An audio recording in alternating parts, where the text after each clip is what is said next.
meeting, starting with November. We started with 15,978.43.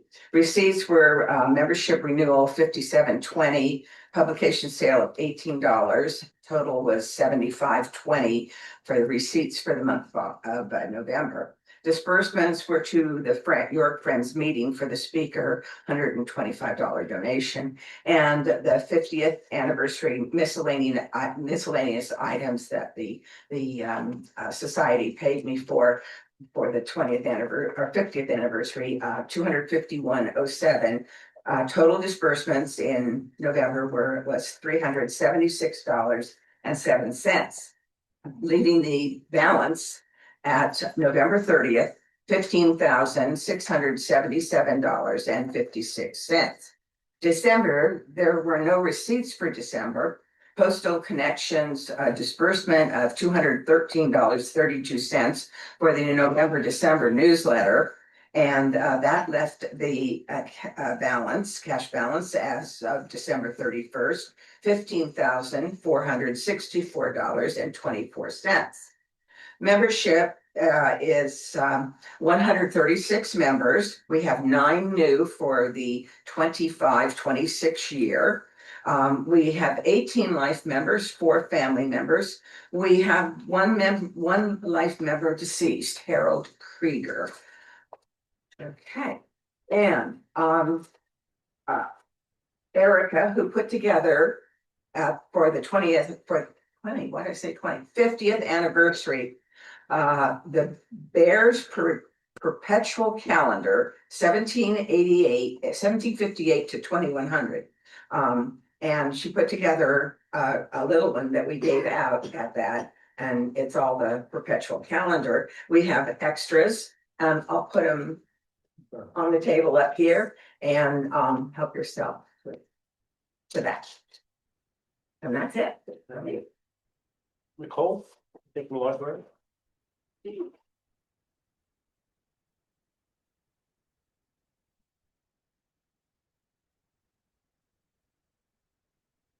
Hello, everyone. Great to see you all today. Happy New Year. Just a couple announcements from the History Center. We're getting the year rolling right away. We have programs this coming week. On January 6th, we have an evening program called Agricultural York, and we'll have speakers from York Fresh Food Farms and the Horn Farm Center. On Saturday the 10th, we have a book talk by Michael C. Harris, his new book called Fighting for Philadelphia. It's the first of many programs this year that will be geared towards the 250th anniversary of the country. On January 16th, we have our Spirits from the Past. That's our historic mixology program, very popular. And then January 21st, our Civil War program will be on Zoom. It'll be Jim Hessler talking about connections between Gettysburg and Little Bighorn. Please visit yorkhistorycenter.org for more info. And just so you know, this program is being recorded and will be on the History Center's YouTube channel. Thank you. Thank you, Nicole. Just wanted to, since we haven't met for a while, bring up to date a couple things. For those of you who were here, I think you would agree with me that our 50th anniversary celebration, September 20th, was a great success. I want to thank Margaret and all her crew. I'm still lusting after that quilt that you had up there. That's a sinful thing to say, but boy, I'll tell you, my wife and I were certainly hoping we won that. But it was a beautiful work. Richard and Lynn donated things, time, and so forth. All the board members helped, so thank you very much. A couple of us were at the York County History Center's Oyster Festival on Sunday, October the 19th. I'd like to thank those who were there. We were not super excited about the numbers that we got, so we're going to reevaluate whether we go to that next year. A lot of focus was, of course, on the food and the oysters because that was the focus. And then in the first Saturday in November, where's Lynn? Lynn and Margaret and I spoke to a group at the Northeastern York County History and Preservation Society in York Haven, a workshop for beginning genealogy. So we had about 15 people. I thought the people were very interested and it was a good reception. However, their technology was less than desirable. So we had a few glitches there, but that worked out. So I just want to bring in, those are some of the things that our society has been doing.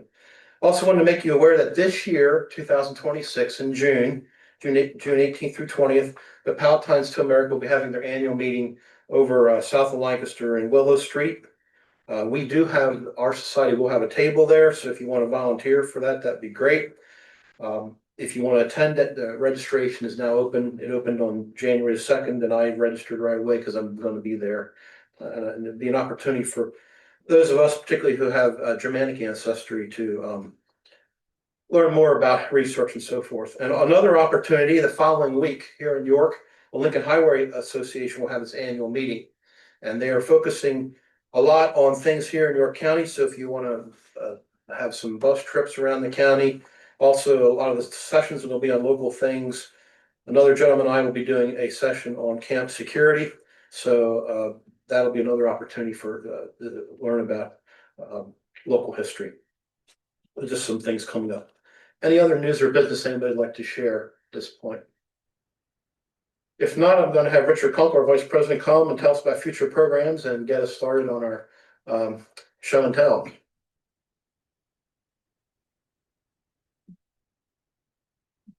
My name is Richard Kunkel. I'm Vice President of the South Central Pennsylvania Genealogical Society. So our next meeting will be February the 1st, and the speakers for that meeting will be Becky Anstein and Tina Charles, and they will be talking about the historic Mount Pisgah African American Cemetery in the Wrightsville area. Then yours truly will speak a month later on Sunday, March the 1st. And I will be speaking about using state papers, the state administration papers for genealogical research. Over the last year in our newsletter, if you read closely and you got the newsletter, I had written a series of articles. I had given a presentation similar to this. We had something called bunny slipper genealogy or something to that effect, things that you could do at home. So this sort of grew out of that, and then I sort of learned some things along the way writing those articles as well. And so hopefully you find it interesting. If you want to try to stump me, you can read all my articles and then ask me questions about what I wrote a year ago. Then the April meeting will not be the first Sunday in April because that is Easter Sunday. It will be April the 12th. And our speaker for that is Alicia Forey from from Prospect Hill Cemetery. She's going to be speaking on York County Revolutionary War soldiers. Then in a similar vein with the semi-quincentennial, we have in the first Sunday, May the 3rd, is Aaron McWilliams from the Pennsylvania State Archives, and he will be speaking about researching Pennsylvania Revolutionary War soldiers at the Pennsylvania State Archives and the resources that are available there. And then the second Sunday in June, which is Sunday, June the 14th, is a Henry James Young Award event. So those are all the programs for the fiscal year. And then I think probably Jonathan's going to be in charge. I've done this for 4 years and I'm running out of ideas. So the next program after that's going to be the last Sunday in August. So without further ado, this is kind of a free-for-all. It looks we have many people here, so hopefully some of you have brought some things. I brought what I brought the last couple of years, and I'm not going to talk about it a whole lot. I baked a mincemeat pie. I made the mincemeat, and so if you like mincemeat pie, you can try some. I have plates and plastic forks and all that sort of thing. It has, as traditionally in York County, it has beef in it, and it's roasted beef that's ground up, and it has hard and sweet cider, apples, raisins, and currants, and some spices. All right, so who's the first volunteer / victim? Sure.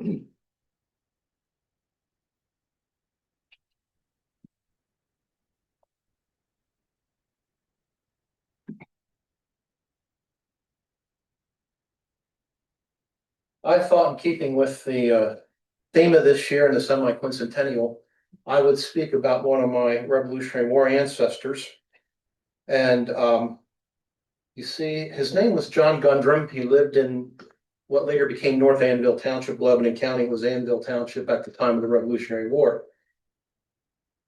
And I say it's the mysterious Revolutionary War service of John Gundrum, and I'll explain that in a minute. And many years ago, some of you may remember David Hively, pointed me to this pension of Jacob Heffelbauer. It was at a meeting like this, and Dave came up to me and he said, "You know, Jonathan, don't you have a Gundrum ancestor?" And I said, "Yeah." He said, "Well, I was looking at this Jacob Heffelbauer pension, and he mentions John Gundrum." And I said, "Oh, that's interesting." He said, "Yeah, John Gundrum of Annville Township." I said, "That's my John Gundrum," because at that time, that he was the only John Gundrum of age that would fit with the Revolutionary War. So it had to be my John Gundrum. So I went to this pension. And it's very interesting. It's if you look at the whole thing, I think it's about 30 pages long or so. Jacob Heffelbauer initially applied for a pension, I believe it was 1833. He was denied because they couldn't find any records of his unit that mentioned his name. And so then they asked him to go back and get more information. And he went back and got more information. And I think he eventually got a pension. But the nice thing for me was a couple of references to my ancestor, Jacob Gundrum. Now, this is Jacob's initial application on August 21st, 1833. And he says that he was at the Battle of Princeton. He was with his company in the right wing of the army in that battle, where he received a severe wound to his forehead from a bullet. At the time of receiving the wound, the opponent had upon him his grenadier's cap. So that's one of the caps that has like a brass plate in the front. And it says in the front of his grenadier's cap, and in front of it was a brass plate. Upon this, the bullet struck, and he thus escaped with his life. So apparently, a bullet came and hit the brass plate and skipped off somewhere else. The opponent fell to the ground. No, I got to look at. So he fell to the ground.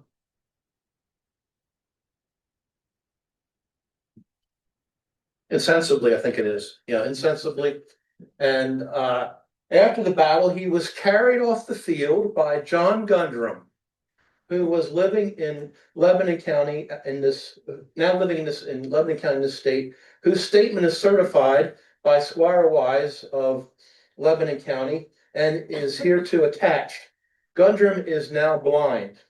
So this is 1833, August 21st. That's the first mention of John Gundrum in this pension. Now, the document that Adam Wise supposedly certified is this.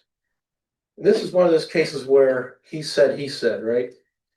"I do certify," now this is Adam Wise speaking. He says, "I do hereby certify that I was at the house of John Gundrum on the 15th day of December, 1832, and Jacob Heffelbauer was there at the same time, both Revolutionary veterans, and the said Gundrum says that he was at the Battle of Princeton in the state of New Jersey, and further says that he helped to remove the wounded after the battle, and that he recollects of removing a man that was wounded in the forehead, who fell, having struck the plate of his cap.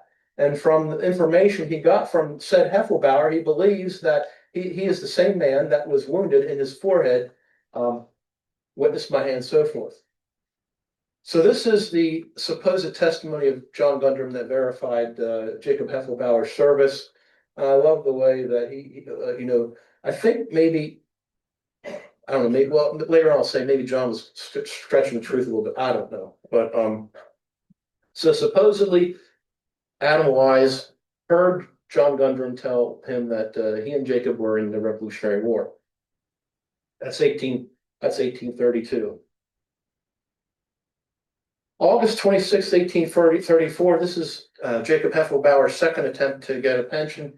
And he says that John Gundrum of Lebanon County, who carried him from the battleground, is now deceased, and that there are no other living witnesses known to this deponent.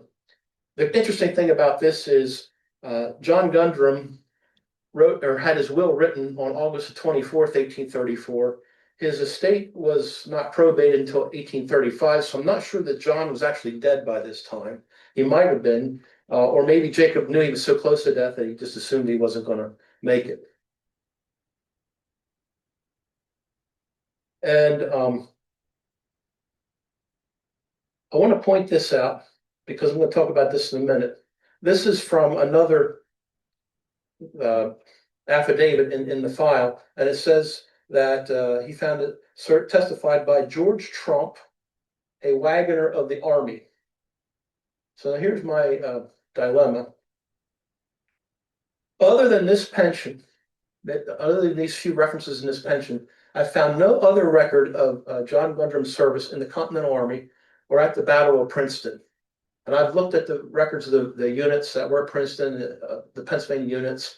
The State Archives does not have a veteran's card for him.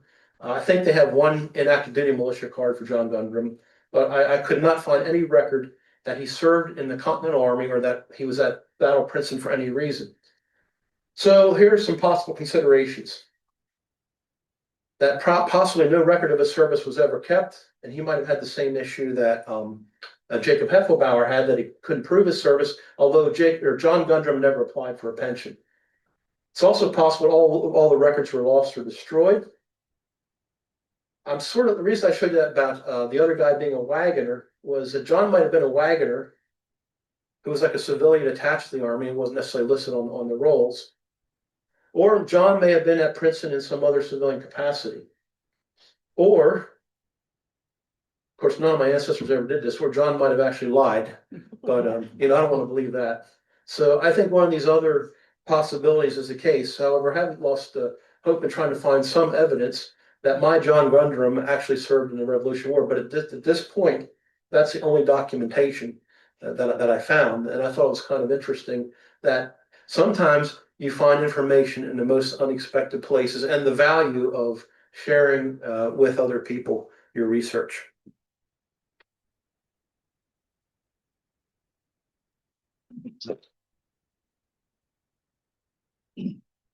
Who's next? I brought something interesting.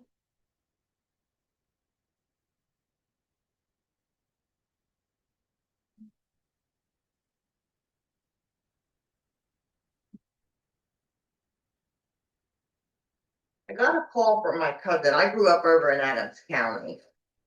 And she said, this woman called my husband because she bought something at an estate sale, a box lot. And in the box lot, there were some items and she wanted to give them to the family. And this is concerning the Lobach family. That's Lobaugh. There was a little note attached to the one item here. It said, to whom it may concern. This letter is to state that Margaret Lobach Klein was my mother-in-law, and her father was Ephraim Lobach. He happens to be my second great-grandfather. Ephraim fought in the Civil War, and he fought in the Battle of Gettysburg. Well, you know how family lore is. He did not fight in the Battle of Gettysburg.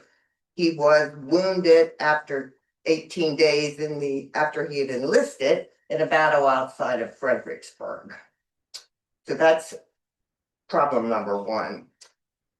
My mother-in-law stated that these long underwear with the buttons on the side, with the opening on the outside of each leg, about 8 inches long, were worn by her father during the Civil War.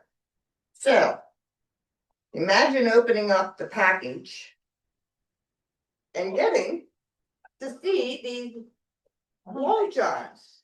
Now, unfortunately, they're of a knit fabric. And during the Civil War, we did not have knitting machines, and they're too finely knitted. But, and who saves their underwear?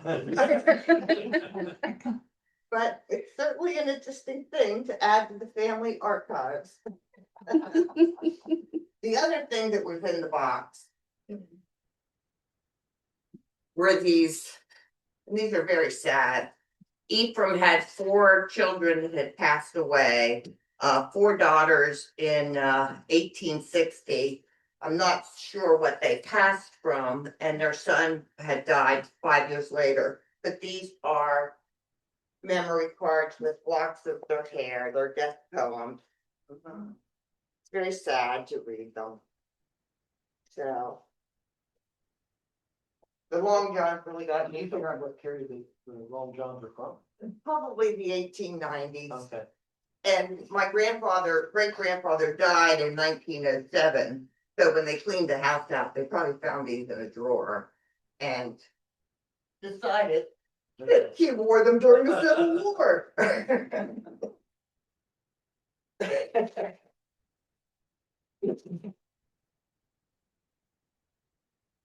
Next volunteer.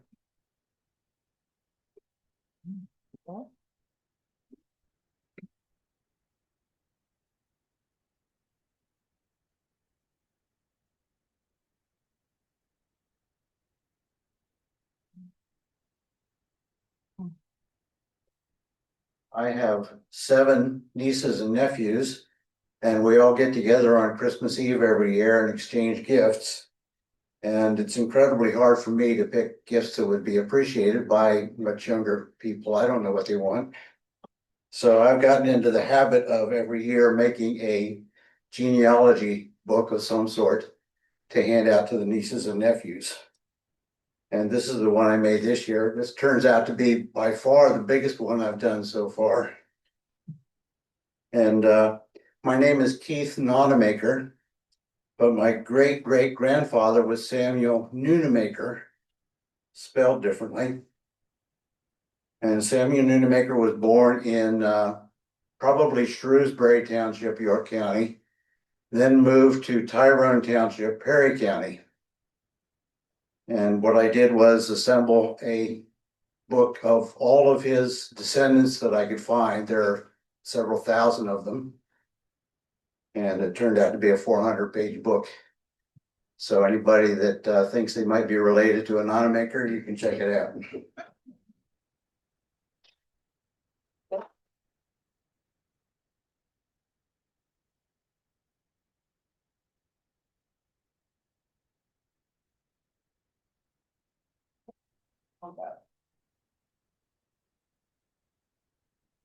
Okay.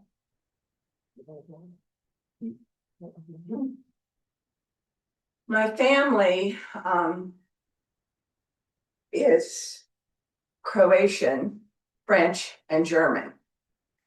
And when I was researching the French, New Orleans and the French, Richard Conco helped me with the records, found all kinds of information, helped me how to read them and everything like that. And he also asked about my German family. And one thing I discovered, I had a lot of information about the French family because all of the aunts and uncles and grandparents liked the French family, but they did not like the German family because my great grandfather, that was German, married the French woman, and she owned some property, and he sold the property out from under her. And he was not a good man, according to the aunts and people talking about this particular family. I had a cousin who did a lot of research about the New Orleans and area, the families from there. And I was able to talk to aunts and my dad, his parents and that. So I had a lot of information about them. Richard asked me about the German family, and I told him the only thing I knew was that one of the would have been the sister to my grandfather, my great grandfather, wrote down that she was born in Arnsberg, Germany. Well, Richard remembered this. So this was the only information I had about my German family. Christian Teitenberg, and he married Wilhelmina, and they had 3 children. Frank John, who was my great grandfather, and this was my grandmother, Margaret Mary Heidenberg. And then he had a sister Teresa and a brother Clement, who was killed in Mississippi. He died in Mississippi in the Civil War from measles. Okay. So Richard has known this for years because we were doing this in the 90s. It was about 91 or 92. I got a phone call just before Thanksgiving. And Richard said, there's some records online now for Germany, for Arnsberg. And he said, I think I can find some of your family. I see some names. Okay. So the next thing I know, he's telling me that he has found, and I do this because every time I try to do it with the laptop or something, they never work. So I do this now. Okay, so he said he found the Teutenbergs, not Titan, Tie, but Teutenbergs. And he found Franciscus, who married Elizabetha Adams, and they had Christian. This was the Christian that I had, the only information I had for. So Richard provided me with this amount of information about my German. And then the next thing I know, Richard found Wilhelmina.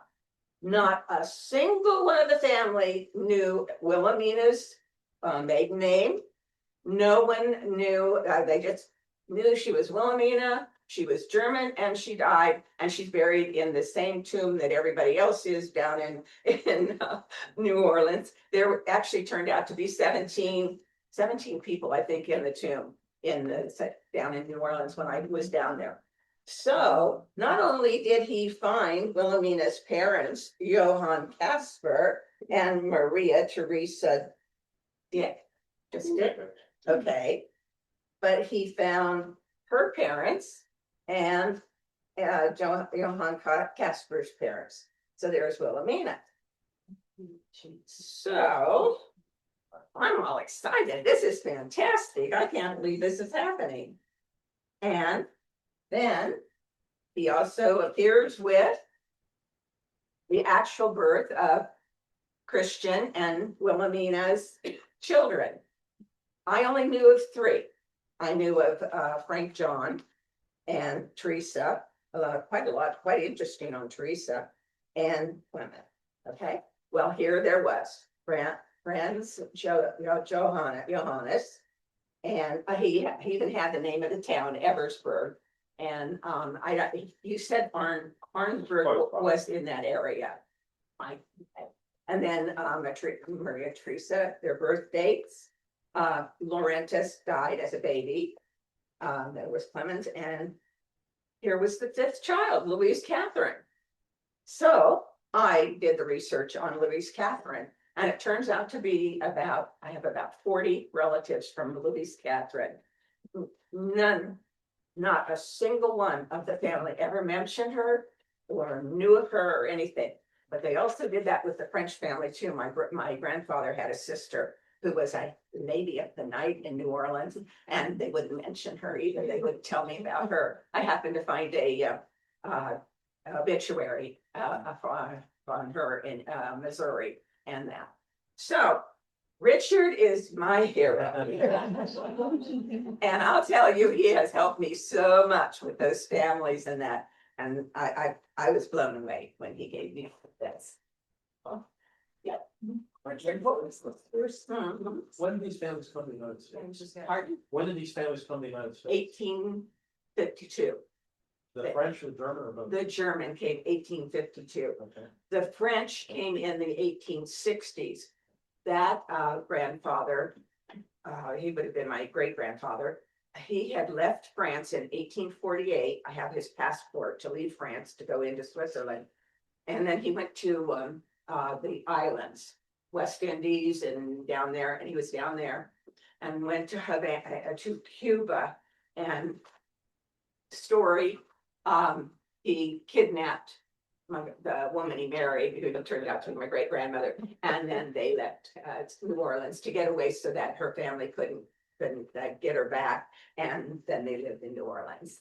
So, yeah, that was the 1852 was this family, and 1868, I think, was the French family. They came in for the portable fuel then. They did, yes, I don't know about the Heitenbergs, but I kind of imagine since that's where they were, the Christian Heitenberg was a carpenter there, and so is Frank John, he was a carpenter. But yeah, that's fine. So this Catholic record that is taken online, and it's a website, a free website called matricula.eu. And it was the Diocese of Paderborn, is where these records will. Thank you so much, Richard.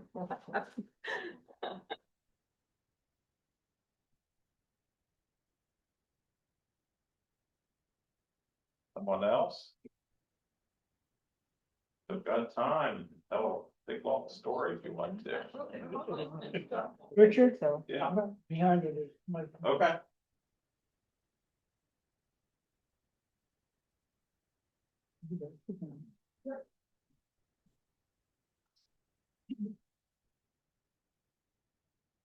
Hi, my name's Kathy Warbat. Most of my family is from the Lancaster area. That's a microphone. Hi, my name is Kathy. Most of my ancestors are from Lancaster. In 2013, when my father passed away, we went through his stuff. And in it was an advertisement for land sale. It's 1 acre. The gentleman who passed away was John B. Eshelman. The executor is Christian M. Eshelman. I think what this is leftover from my great grandmother's possessions, which my dad got everything. Her middle name was Eshelman. It was Alice Eshelman Deckert. The land was in Manor Township, which is where she was from, which is south of Columbia, along 441 if you go down there. I don't have any direct relationship found yet, but it's possible that Christian is her father. The only thing I could find for an obituary, all it said was she was survived by half brothers and sisters, which I have absolutely no idea who they would be. Does anybody know any of the Eshelmans? I currently found a bunch of books on Eshelman and I'm digitizing them. And I'm trying to see if I can actually come across them and see how they fit in. Might want to go over to the Lancaster County Archives or the Historical Society, what it's called now. Lancaster history. Yeah, Lancaster history. they have a lot of the estate pages, there's obviously an estate of some sort. Yeah, So you could look up that estate and that should give you some idea who the heirs are. And maybe ancestry.com census stuff. I'd love- That certificate for your grandmother, that gives clues too. yeah, I don't have that. Their Pennsylvania death certificates are online on Ancestry. Is that the paid version or the free version? I think you can get it free because there's records of the Pennsylvania State Archive. Okay. Because I've been on the Mormon website and all they ever have on her is her marriage to my great grandfather. She died before 72 now, what's the date they're up to? 50 years, so, well, they don't come up. They're not all up. I think they're up to about like 1970, I think. Yeah, if she died before that time, you should be able to find it. Also newspapers.com, no good. Well, you said it didn't list parents. No, Okay. but But in the marriage, did it list parents? no. Okay. Mm-mm. Were the half brothers and sisters listed? No, it just said half brothers and sisters. It listed nobody. Track her back through the census, she should be able to pick something up. Yeah, that's what mine, I would keep first. And when you said it's Manor Township Yes, and along 441, It's down along there somewhere. So that would be in the Washington Borough area? Yes. Okay, and there are a couple good maps. Of that area over the years. There's one on Manor Township that, like, so what the date, be, the parameters of the date? This was 1875. Yeah. Well, there is a atlas on in 1875 that you could find at the Natural History Gallery. You could just walk in there and see it. And it's online. Better. Another idea, since you have a real estate ad, deeds often give family relationships, so you may want to look at deeds. And the Lancaster County deeds are online. It says it's a work of ordinance or something, so you might wanna find the ordinance board petition. Taking notes of. I can't remember all of those. I don't want. The best thing to do would be go into the history center here for an afternoon and sit down with somebody to help get you started. And how to use some of these things and look for, They have ancestry down in the library. and newspapers.com too. There were Eshelman families in the Conestoga, near Conestoga. Well, they're They're all over right Yeah. now. Yeah. They're all over Lancaster and many of them are Anabaptist. So you often don't find any type of Baptist records of various different, there's so many. I did a lot of architectural history research in Lancaster County, many fractions. Actually, I had this cheat sheet of all the different Anabaptist groups because I knew I couldn't find any Baptist. For the families that may have owned the property. But yeah, we have all the maps here at the History Center in the library, but you can also Google 1870s map Lancaster County and it should come up. There's a website called historicmapworks.com, everyone. A lot of maps are on that website. It could be one that shows every house. Yeah. Initial of the surname. And then there's another one, the Brio, which is the 1890s for Lancaster County, which then shows the people who owned them at that date versus the earlier ones. I'm trying to think of the date of Lancaster County map. There's also an 1858, a wall map. It's 58. The late 1850s wall maps are all at the state archives and they're all online. Thank you. Yeah, homework. Do you live in York County or Lancaster? I actually live in Adams. Oh. Okay. Did you go to the, That's my mother's side. Adams County is my mother's side. did you go to the Adams County Historical Society? No. Because they would have some of the same internet programs. That we have here. As they do at the Lancaster County, it's like Lancaster History Now, but there's a lot online for that, Tony. Their archives website is amazing and has some helpful tips. They have a lot more online than either Adams or York County does, so if you have the time, I would navigate that first. Because you can sit at home. Yeah. Thank you.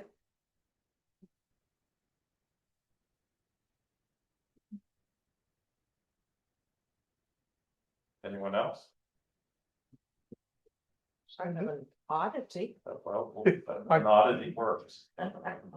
I can do a brief one if you want, but I'd like to have a couple people assisting me. I need a Supreme Court justice. Would you be willing to do that?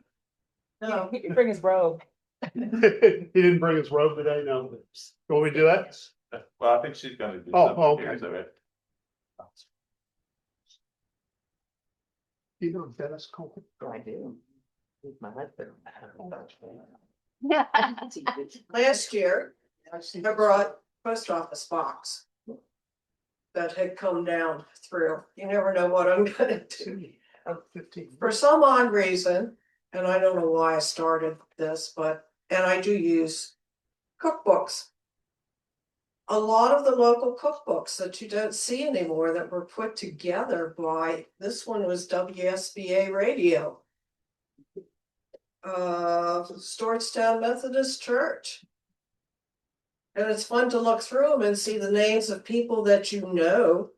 This one was from the Homes of York County, the York Auxiliary. Loganville Fire Company. There's an Oyster Fest cookbook. The local Italians did a big cookbook. I mean, there are a ton of cookbooks and I just have fun looking through them and then, oh, my grandmother put a recipe in that cookbook. So if you're looking for something fun to do with your genealogy, track down some of those local cookbooks and see how many people you know. Get some good recipes.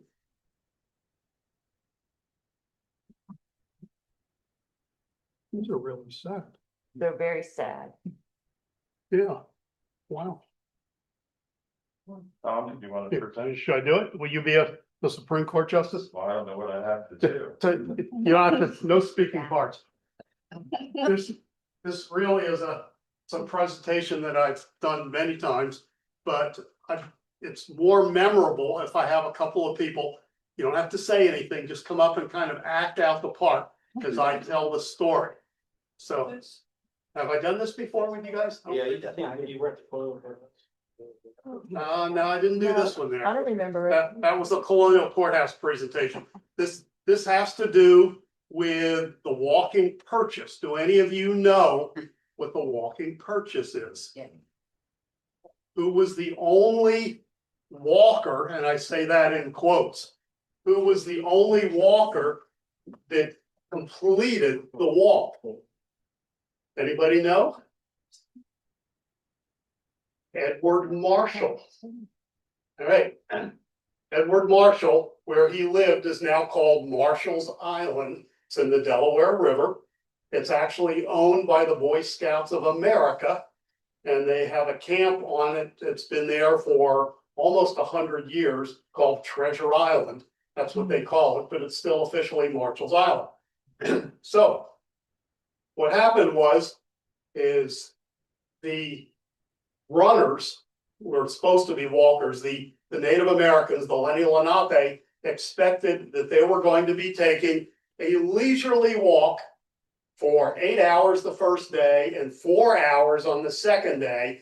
And at the end, they would smoke a peace pipe and then draw a line straight to the east, which would be that way. And in drawing that line to the east, then that land in the middle would belong to the colonists. Edward Marshall and two other runners, they actually ran. Do you think the Lenni Lenape were upset by this? Yes, they were. They were very upset. This was actually an embarrassment to the state or the Commonwealth of Pennsylvania at the time. So if you can imagine these guys running, they got to the end. Two of them couldn't even make the run. They were running so hard they died. Edward Marshall basically collapsed, threw an axe, and the axe hit a tree right about where Jim Thorpe is today. And instead of drawing the line straight to the east like they were supposed to, they drew the line to the northeast, which actually ended up right about where Lackawaxen Township is today, and ended up essentially stealing 1.2 million acres of land from the Lenni Lenape. This was all based on a deed supposedly signed by William Penn.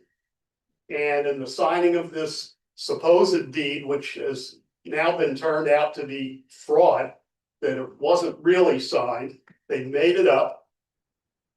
They took the land and they pushed all of the Indians. Some went to Ontario, some went out into Oklahoma. And surprisingly, and very few people know this, for over 250 years, there has been a small enclave of Lenni Lenapes living in northern New Jersey. And they are still there today. There was fraud involved. In 2008, this wasn't that long ago, we're talking 20 years ago, the Lenni Lenape went to the Supreme Court. Actually, it went to the state Supreme Court first. It ended up in the Supreme Court of the United States of America. And the Supreme Court ruled that because there was fraud involved, the Lenni Lenape would have no rights whatsoever in reclaiming any of this land that was taken from them. Even though the fraud was against the Native Americans, this is what happened. Yes, our government's amazing, isn't it? So, because of the fraud, they didn't give the land. Now, some of the reasons that they have stated for doing this is they were afraid the Lenni Lenape would put up a casino. And as you know, this is happening all over the country because the native lands don't go under the same rules that we do. So they promised, they said, absolutely, we'll sign an agreement, no casino. We just want 315 acres of land which were our original burial grounds. This is hallowed ground to us. Nobody was on it. Most of it was a state park. It is today, and was not done. Here is the genealogical connection. When the Native Americans were cheated, they wanted to get back to Edward Marshall. They went onto his island. He was out hunting with his oldest son. Edward Marshall's 4-year-old son, Peter Marshall, saw the Indians coming and hid underneath a wood pile. And hiding under that wood pile, the Lenni Lenape did not see him. He watched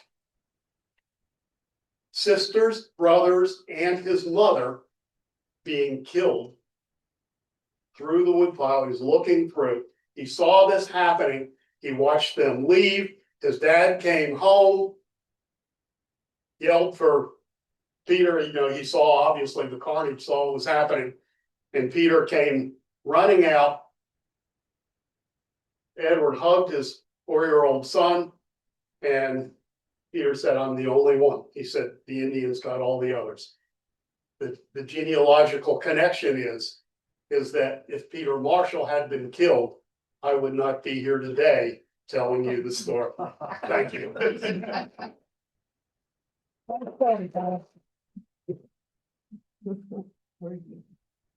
Anything else? Anyone? Going once, twice? You must have something, Richard, right? Date the pie. Bye. All right. Thank you, everyone. Okay, the meeting is adjourned. We'll see you next month. And if you want a piece of pie, help yourself. And what's the little booklet? Oh, Oh, and yeah. yes, the perpetual calendars. Nice story.